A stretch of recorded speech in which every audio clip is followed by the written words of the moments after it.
Allez, bonjour à tous, on est parti pour une vidéo. Je vais vous partager ma vision, mes plans d'investissement sur Ethereum. Alors c'est pas une vidéo en conseil d'investissement, faites vos propres recherches, vous êtes libre de vos choix et ça n'engage qu'à vous tout simplement. Mais voilà, je vais vous partager mes plans, voilà ma vision globale sur comment moi j'envisage de me placer sur Ether pour de l'investissement.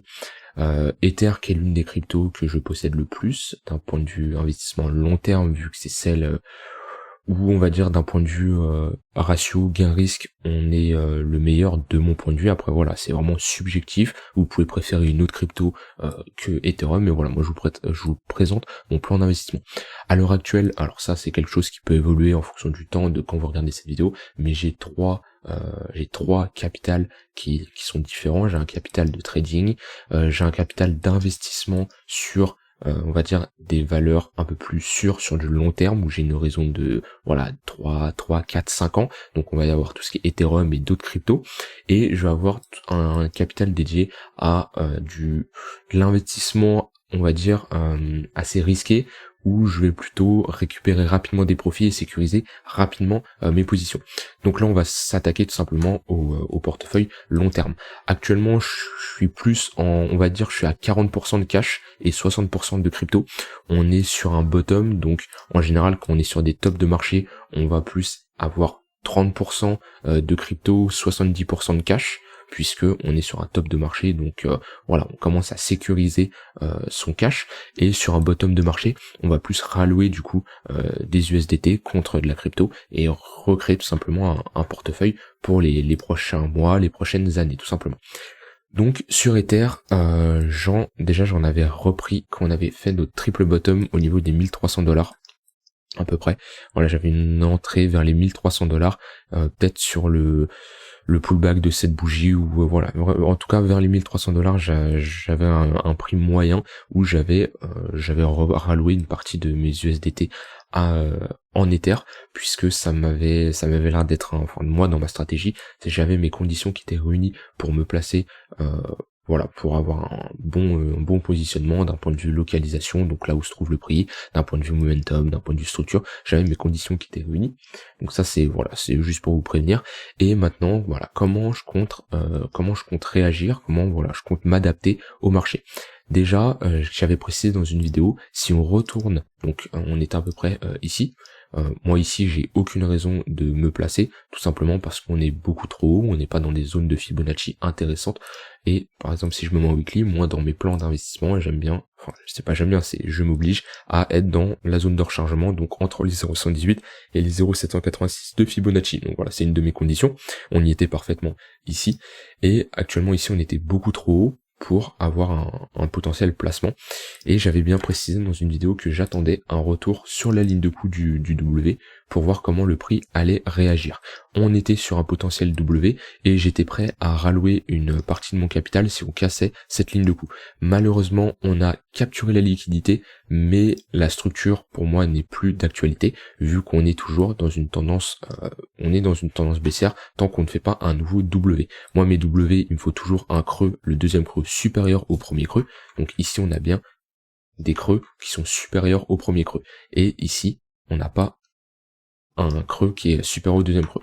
Donc on a pris la liquidité de ce point de vue là, c'est bien, on a chassé les longues, on peut potentiellement se retourner, mais j'attendrai un W à minima, un W dans ce genre, donc on peut très bien avoir ici notre premier creux, un deuxième creux, et là j'aurai un potentiel setup qui pourrait s'enclencher pour me repositionner sur du long terme. Maintenant on est sur du daily, j'aime bien avoir une horizon de temps un peu plus weekly pour de l'investissement, même si je peux affiner mes entrées en daily pour avoir une entrée un peu plus précise. Donc si on nous fait déjà un W en weekly dans cette zone là, toujours dans notre zone des 0,118, 0,786 ou en dessous, mais à minima un retracement d'au moins 0,118, c'est-à-dire qu'ici il n'y a aucune raison de se placer. Ici je pourrais avoir un setup d'investissement puisqu'on validerait un W weekly et on aurait un potentiel W monthly. Voilà, ça c'est la première chose à signaler. Pour l'investissement, pour être dans le sens de la tendance, parce que mon but c'est pas spécialement d'acheter un couteau qui tombe, on peut faire des creux et des sommets de plus en plus bas pendant une longue période. Moi vraiment je cherche à me placer dans le bon sens de la tendance, donc on valide des W weekly, donc tout simplement des creux et des sommets de plus en plus haut. Donc ça c'est l'une de mes conditions.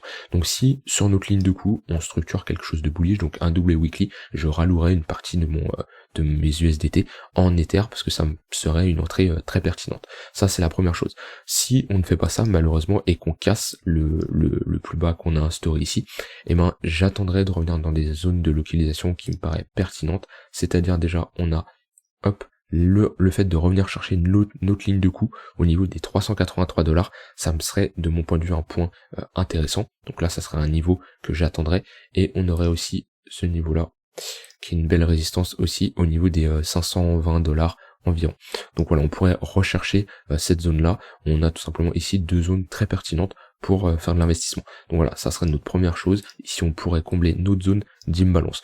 Donc si on a une cassure vers le bas, on pourrait revenir chercher ces eaux-là, et si on structure quelque chose de bullish, j'attendrai bien sûr une bonne accumulation. On voit qu'ici, si on regarde le passé, ce qui s'est passé, voilà, on a eu notre retracement, on est revenu chercher notre Fibonacci, donc à minima les 0,518, les 0,786, on a bien été plus bas, et le signal d'investissement s'est fait qu'on a fait une structure bullish, donc un W, ici, voilà, on a fait un W avec le cassure de la ligne de coup qui s'est faite sur cette bougie là, et on a eu une reprise de la tendance. On était en tendance baissière avec des creux et des sommets de plus en plus bas, et on a inversé cette tendance quand cette fois-ci on a fait un creux, un sommet et un creux plus haut que le précédent avec un sommet plus haut que le précédent. Et ben voilà, c'est le genre de signal qu'il faut attendre pour se positionner, parce que comme je dis, sans cette dynamique haussière de creux et de sommet ascendant, on achète un couteau qui tombe et on ne sait pas quand le prix, quand le cours va s'arrêter. Là, si je me mets comme ça, bon, on voit qu'il retrace bien. Maintenant, si je me mets en linéaire, on est bien d'accord que là, on reste assez haut et on aurait pu aller plus bas. Donc, l'importance des W weekly, c'est d'attendre tout simplement un changement de la dynamique pour se placer dans le bon sens. Après, on voit qu'on fait un plus gros W avec un magnifique W monthly. Ici, un creux, un sommet, un creux plus haut que le précédent et un sommet plus haut que le précédent. Et là, on a aussi tout simplement on avait un signal très puissant, et le fait de revenir sur la ligne de coup de ce W, on aurait une magnifique entrée potentielle. Donc ça, voilà, c'est mon premier cas, ça serait de faire un W weekly sur la ligne de coup ici. Donc on aurait vraiment une zone qui serait vraiment défendue par la smart money, et je pourrais me replacer fortement sur ce niveau-là. Maintenant, si on voit qu'il y a de la, voilà, les acheteurs se montrent pas, les vendeurs sont vraiment présents, et moi j'irais clairement me placer beaucoup plus bas si on casse ces niveaux-là. En tout cas, pour Ether, c'est vraiment les deux niveaux que j'attends, et si on casse à la hausse sans faire de W weekly ici, et je ne me positionnerai pas parce que mes conditions ne seront pas réunies. J'attendrai un potentiel pullback parce qu'on peut clairement faire ça, revenir ici, faire un petit W et repartir à la hausse. On aurait une belle entrée ici dans un énorme W. Voilà globalement comment je me positionnerai. Après ça, je vous fais une vidéo là, mais mon avis peut changer dans les 2 prochains mois en fonction de comment le marché évolue. C'est pour ça que c'est très important de s'adapter dans ce marché-là. Maintenant, pour ma prise de profit, j'estime que Ether a un gros potentiel. Donc la manière où j'investis, il y a de très faibles probabilités, à moins que, comme je dis, le marché évolue et je m'adapte différemment, mais il y a très peu de probabilités que je prenne des profits avant qu'on fasse un ancien ATH, sauf si je vois que dans cette zone-là, au niveau des 25 000 $, on a des vendeurs qui se montrent très puissants, des acheteurs qui s'affaiblissent, voilà, des divergences MACD, des structures bearish qui se montrent ici. Je pourrais avoir une prise de profit partielle juste pour optimiser ma prise de profit, parce qu'on pourrait faire un W weekly ici, aller chercher cette zone là et faire un M-top pour retourner en bas de notre range et repartir sur un W beaucoup plus fort tout simplement. Voilà globalement comment je me positionnerai sur Ether. Il n'y a pas de conseil en investissement, je vous ai donné un peu mon point de vue. C'est la crypto que je possède le plus dans mon portefeuille, je ne le cache pas, puisque je dois pas être le seul. On est quand même pas mal, vu que c'est un peu avec voilà, Ether 2.0 qui est sorti, puis on a bien vu comment a surperformé le Bitcoin, et je vois un Ether avoir surperformer le Bitcoin sur les prochains mois, prochaines années dans sa globalité. Donc voilà comment je me positionnerai. On aura une première entrée si on valide un W weekly sur notre ligne de coup, et une entrée beaucoup plus basse si on valide aussi une structure de marché au niveau entre les 300 et les 500 $ globalement. Et comme je dis, voilà, pas de prise de profit avant un nouvel ATH. Pour moi, là-dessus, c'est clair et net, sauf si on a un affaiblissement dans la zone des 2500 $. Voilà, vous avez tout vu pour ma stratégie sur Ether. Si ça vous a plu ou si vous voulez partager vos stratégies, n'hésitez pas. Et on se retrouve demain pour une prochaine vidéo. Bye bye.